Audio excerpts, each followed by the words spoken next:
Move on. I'm going to apologize here. We were going to break for lunch, but we're trying to keep an eye on the weather in case it turns nasty like it did yesterday. So to move it on along, we're just going to kind of skip the lunch break and just keep going. We might take a small break here in a bit, but it's not going to be a long one. I want to introduce our next speaker. He is a researcher from Arkansas and a great man, Mr. Robert Swain. Yep.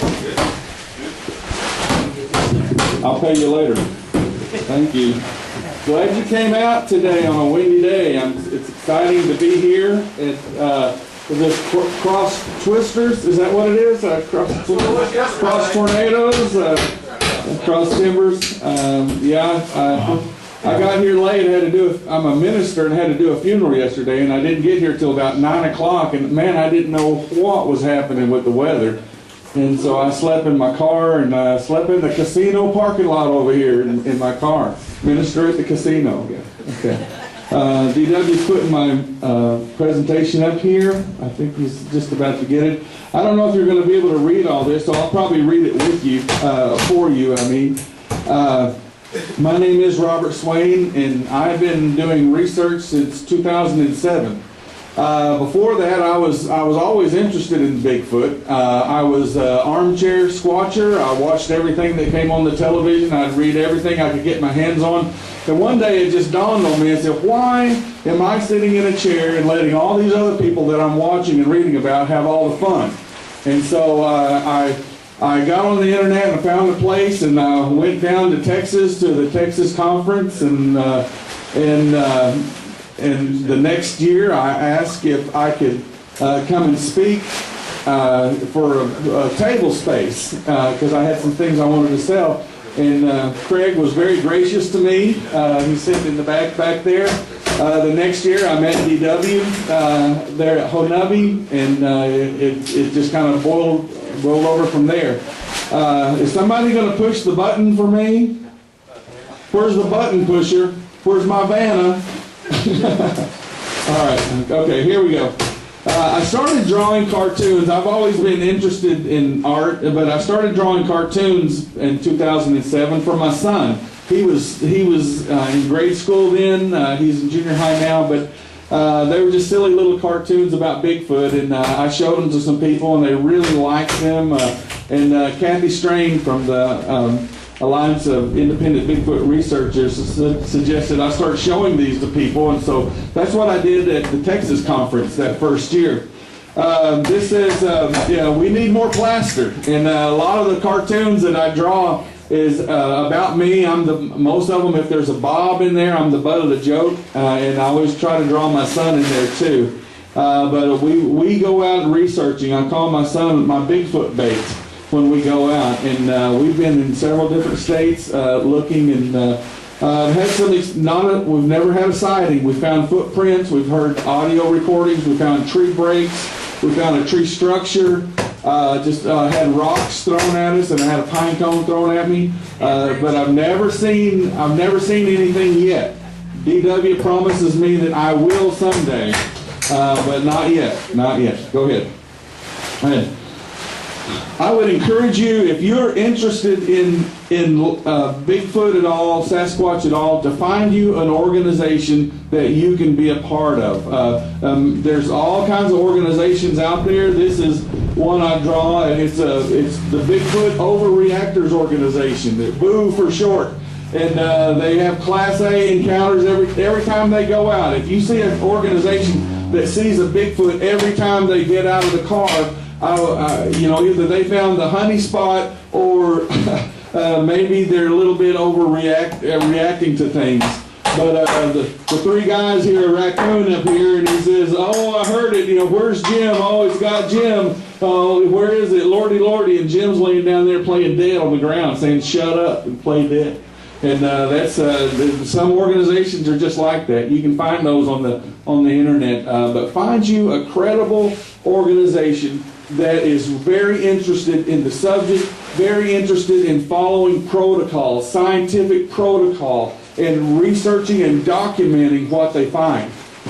There are no universities looking for this creature. There are no major big organizations that are out there being given billions of dollars to look for this creature. We're all amateurs out there. And it really, before the scientific establishment raises its head and takes notice with this, we're all that's out there.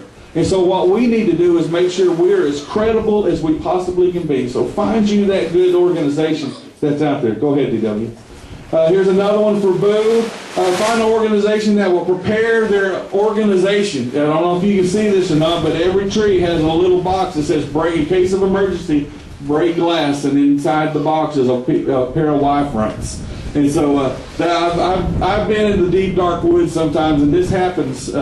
There's sometimes that the hair just goes up on your neck, and you know you're not alone, and you just, sometimes I wish I could have found just a little box like that to break the glass. Go ahead, Some of the stuff that we've talked about today, and you'll hear people talk about, and I've got cartoons about these as well. Call blasting. I don't know if anybody's talked about call blasting or not. It's when you have an amplifier and huge speakers, and you project sounds out there to get a response, to elicit a response from the woods. We do this quite often, and we do get responses, hoops and calls from the woods. I've always wondered, when I'm out there in the deep, dark woods and I'm call blasting, what am I going to do if I call them in? You got to have a plan. You're out there hoping that they'll come, but what are you going to do when they do? And these two guys are in the truck, and they're saying, "Okay, we call them, now what?" And they're surrounded by the Bigfoot that are out there. Go ahead, DW. There's two different camps in the Bigfoot community about what do you do when you're out in the woods. Do you try to be as stealthy as possible? Do you wear the camo and spray the scent and so you can sneak up on something, or do you just get out there and have fun and talk and play your guitar and laugh and make them curious and let them come to you? So there's two different approaches here. I personally think that once you drive up, they know you're there. You're going into their backyard. They know you're there until you leave. So this guy, it says down here, for hours he had crept towards the Bigfoot. He had blended into perfectly into the surroundings. That is, until his whitey tighties gave him away. He's camouflaged, and they've identified him by his whitey tighties. So be careful about your underwear too. Personally, I get on the internet and I found some long handles that are pre-browned. They become in brown colors, and that's always handy if you're out in the woods too. You'll find some underwear that are pre-browned. Go ahead. We talked about thermal imaging out there, something that can see in the dark where you can't see in the dark, night vision. You kind of wonder what Bigfoot is doing out there when we can't see in the dark. Are they dancing around us? Are they playing around us? This one says that in the darkness, the Bigfoot did not count on thermal imaging. And so maybe this is what they do when we're out there in the dark. Go ahead. Big Jim has a big cast collection. I have a lot of casts as well.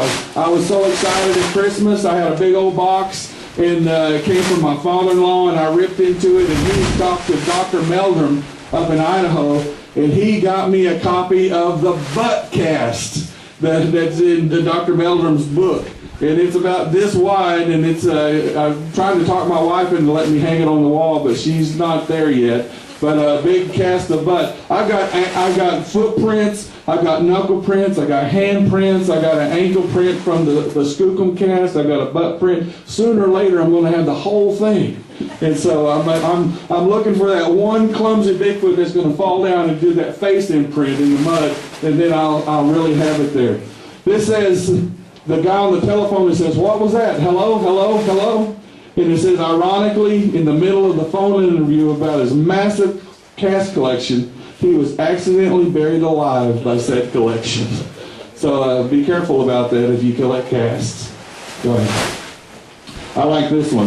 This is really going to mess with their minds. That's what the Bigfoot's saying.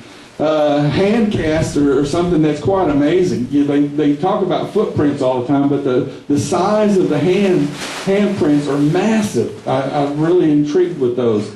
I think this may be the copy of my next book, Messing with Your Mind. There we go. All right, there you go. We talked about hair samples, how you can get DNA samples from there. I stuck this one in because I like it. I don't know why, but I just do. It says bald and beautiful in some worlds, but not his. Can you imagine, not just a toupee, but a whole body toupee, because, you just don't have any hair on your person? Go ahead, DW. This is one that people seem to like too. It says, yeah, it's a hair sample, all right, but I'm not going to touch it. You kind of wonder where those hairs actually came from on the creature itself. And be careful. There's a protocol too on collecting hair samples. The gentleman up here that showed me the photographs of the footprints on his land and the limbs that were broken down. I said, did you look for hair? And he said, I didn't even think about it. Hair can be so valuable in identifying these creatures. There's not many really credible hair samples out there. So any more that we can get is very important. Don't touch them with your hand.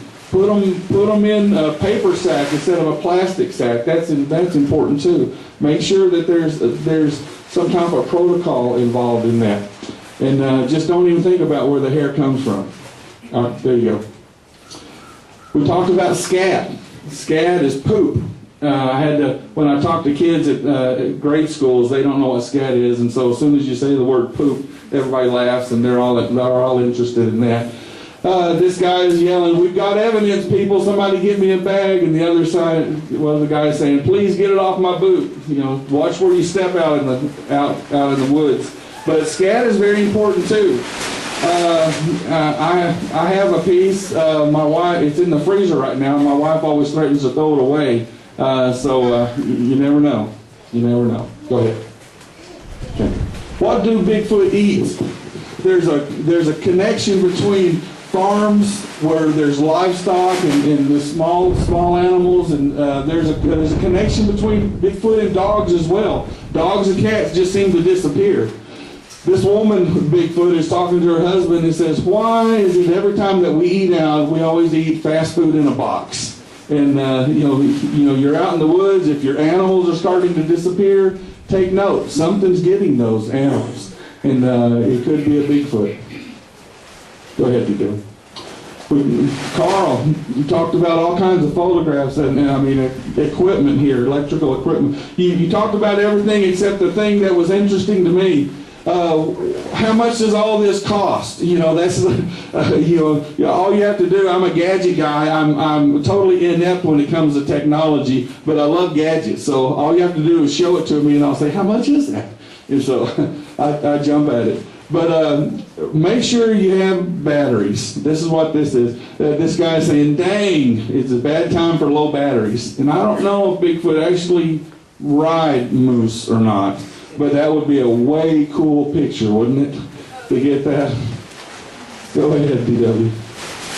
Talked about game cameras, and I've set these out. Just like everybody else, I've not had much success at all with game cameras. You kind of wonder what Bigfoot thinks about that. They have to tiptoe around everywhere, making sure they're not in the front of the camera. And here's a Bigfoot with the shower cap on. He's got his towel and his big brush. He's going to the pond to bathe. And there's camera traps all over. And it says, the Sasquatch have had just about enough of these camera traps. Just about enough. Go ahead. Another picture of a stupid squirrel. I think Jim talked about some of these camera traps. Something has been waved in front of the camera, like a stick or something like that. So it's like the creature knows that they're there, and maybe they're toying with them or trying to figure out what is this. But there's lots of pictures of squirrels, lots of pictures, and I just had that impression of that Bigfoot dangling that squirrel in front of the camera. Another picture of a stupid squirrel. Go ahead. Had pine cones thrown at me one time, and this is a cartoon I drew for my son. It's me and him in the tent. I said I had the strangest dream that Bigfoot was throwing pine cones. And one night we were we were sitting close to a river, and all night long, tiny little rocks about the size of your pinky thumbnail just came into camp. And I have a parabolic microphone that I set up on a tripod like this and put a recorder with it. And 3 or 4 times those rocks hit that tripod, that plastic. You could hear it clank in the middle of the night. So it was really interesting. All right. Okay. We haven't talked about Bigfoot migration. Some people think that they may go from coast to coast, and we're seeing the same creatures. I think they're regional. The Native Americans, when they talk about it, they say they migrate north to south, following the mountain ranges. So in California, they may go up into Oregon and Washington, but they don't come over to Arkansas. Maybe the ones in Arkansas come over to Oklahoma. I researched the east end of the Ouachita Mountains, where you guys are right here on the western side of it, and we may be looking at the same creatures. But there's a migration. It says, adapting to their changing environment, the Bigfoot found new ways to migrate at the end of the season. And so when you're out camping, look on top. Look, something may just be riding there. Go ahead. Whistling and vocalizations. This says, after visiting the lemon grove, the group got hopelessly lost and separated when they couldn't whistle their location to each other. I don't know if you've heard whistles in the dark before, but it's really interesting. My grandfather, back in the 30s, in McCurtain County, Oklahoma, went deer hunting one time, and he was a young man, and the sun was going down, and he started walking back to where the road was, where he had tied his mule, and he got nervous and started whistling, and then something whistled back. And he would whistle, and then something would return to whistle. And all the time, walking back through the woods, he would whistle, and it would whistle. And he told me these stories when I was a little boy, and he says, yeah, I've never heard a deer whistle like that. Because he just couldn't wrap his mind around there was anything else in the woods besides the deer. But something was returning his whistle calls. So be listening, and get your recorders out there. When we go out and we research all night long, I love the recorders, because when you're sleeping in your tent, they're recording all night long. And so we try to put out 5 to 6 those little recorders you get from Walmart, the little secretary recorders, you can stick in your pocket. We hang them on trees all around the area. And so if you hear something, you've got another recorder that's going to collaborate what that one recorder says. So you've got more than one recorder of the same event. So that's really important. We haven't talked about the snake. This guy says, yes, he was the alpha male, and he had the trophies to prove it. It says, loudest call, best rock thrower, best dog chili, and worst stink. He said he had the trophies to prove it. But the odor that they give out is something that a lot of witnesses talk about. Maybe you've smelt this. I've on 2 occasions I've had this encounter where it's just almost a gagging reflex that your eyes want to water, and you just want to just get out of there. It's just terrible smell. And I don't think it's hygiene. It may be. Maybe they roll around with dead animals. A lot of the larger primates have scent glands that when they're angry or they're nervous or they're agitated, this scent will come out, and it's a very pungent odor. But why can't Bigfoot have that as well? All right. Okay. I used to like Johnny Carson. I'm showing my age there. When he would have his top 10, and Jay Leno did this too in his late night shows. So I've got a top 10 about the bane of Bigfoot research, and that's the hoaxer. I don't know if you've ever had an experience of dealing with a hoaxer or footprints or whatever. You kind of wonder why. Why go to all that effort to hoax something? So I have a top 10 countdown of why you shouldn't hoax. And countdown number 10 here is for not hoaxing Bigfoot is it just proves how big of a jerk you really are. Why go to the effort to do this just to fool somebody you don't even know? It's not like you're going to fool your brother or fool your mom or something like that. You're fooling strangers. What a jerk. What a jerk. Okay, number 9 for not hoaxing a Bigfoot is animals are afraid of a real Bigfoot, not you. You know, think about that. You're dressing up as a wild animal out in the woods. You know, you don't know how a bear would react to a juvenile Bigfoot, because that's about the size you would be. You don't know how wolves would react to a juvenile Bigfoot. You know, they may be afraid of the real thing, but they're not going to be afraid of you. Okay, reason number 8 for not hoaxing a Bigfoot, and this is a big one for me. If you're successful, who can you tell? You know, you ever thought about that? You know, as soon as you tell somebody that you did this, it's a possibility that it's going to get out, and it's going to be something that you're going to get in trouble for. So if you're a good hoaxer, you can't tell anybody. You can't tell anybody. That's crazy. Okay. Number 8 for not hoaxing a Bigfoot is the piñatas are a favorite annual picnic for Bigfoot researchers. So man. Some of these people that spend so much time, so much money, so much dedication to be out in the woods and look for this thing, man, all it takes is one lousy hoaxer out there to tear your reputation down too. You know, you see it all the time. The Patterson-Gimlin film is a great piece of evidence that's out there. What does the world think about it? Oh, it's a hoax, because somebody's claimed it to be a hoax. So I really feel for the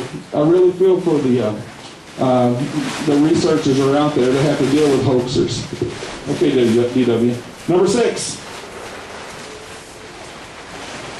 Number 6. Okay. What if Bigfoot are territorial? Have you ever thought about that? Being in the woods, dressed up like a Bigfoot, and you run into somebody else out there and he says, "This is my territory, and I'm going to prove it to you." You know, what if Bigfoot is territorial?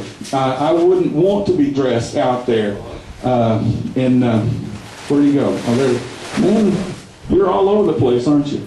Okay, number 5. What if researchers are not the only ones wanting to collect a specimen out there? Now, this is, I know Bigfoot, UFO connection, I just don't think it's there. But, if UFOs are coming here and they're collecting samples, don't you think they'd want a Bigfoot sample too? And I'd hate to be dressed like a Bigfoot out in the woods when they're going to put you in a big mason jar. Okay, number 4. For not hoaxing a Bigfoot, the law enforcement will protect you from yourself. What do you think people think of when they think of a hoaxer? You were nuts.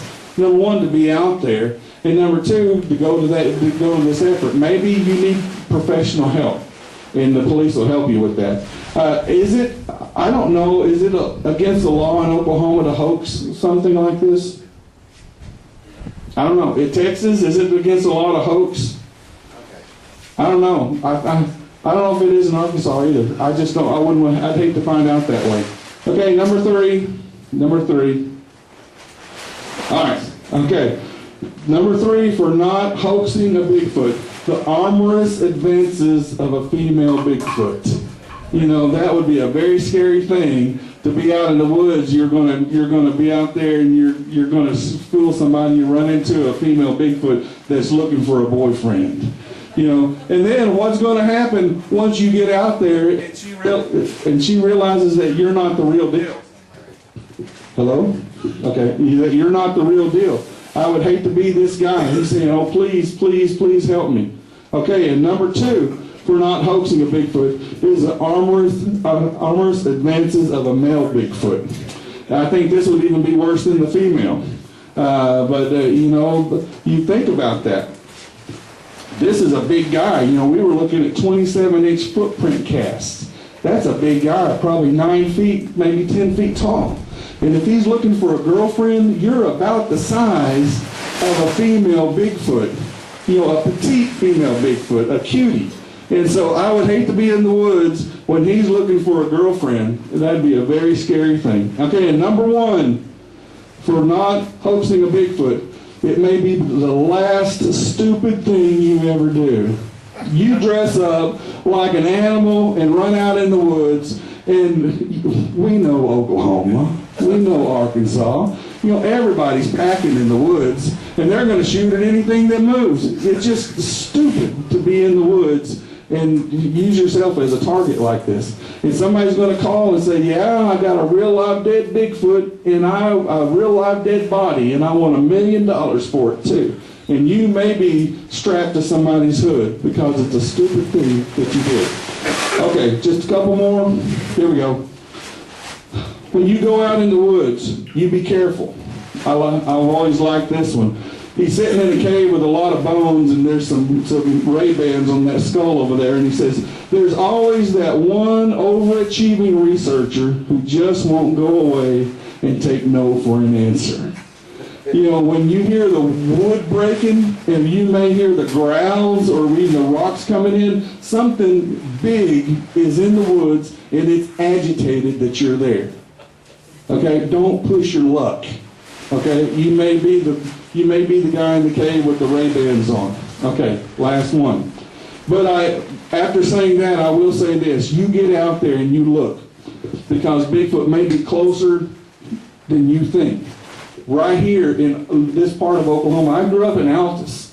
I would have never thought. My mom's from McCurtain County. I would have never thought Oklahoma had Bigfoot growing up. It's just crazy. It's just crazy that they're here. But guess what? They are here. So you get out there and you look, because Bigfoot's going to be closer than you think. And I hope if you can't find him, that he's going to come up and find you. This one says, hey, I heard you've been looking for me. And he's standing at the guy's door. All right, flip it. I do have a book here. Of my cartoons. If you're interested, let me know. I'll be happy to sign it for you. And if you ever have an idea for cartoons, I'm looking for those.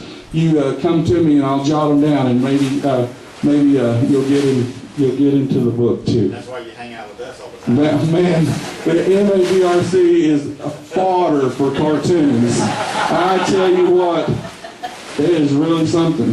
All right, one more. Okay. Thank you for letting me be here. Thank you.